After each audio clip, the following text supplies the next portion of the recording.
అయితేనే మంచిగా అనిపిస్తుంది మాకు.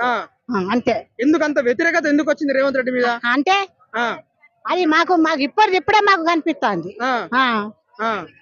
అంత కొడితే 3 నెలలు 4 నెలలు అయితే లేదు ఓటేసి. మీరు అనుకున్నారా అమ్మ ఇట్లా ఇలాంటి దుస్థితి వస్తుంది? అది రేవంత్ రెడ్డి ముచ్చటే లేదు, మాది కేసీఆర్. ఎప్పుడైనా కానీ ఎప్పుడైనా కేసీఆర్ కే గెలిపిస్తారా?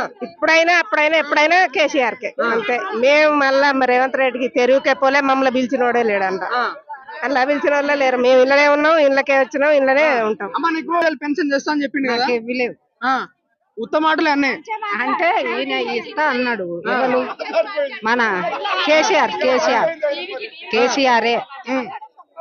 ఇస్తా అన్నాడు కానీ రేవంత్ రెడ్డి ఇంతవరకు ఏది లేదు. కాంగ్రెస్ ప్రభుత్వం చూస్తా ఉన్నాము.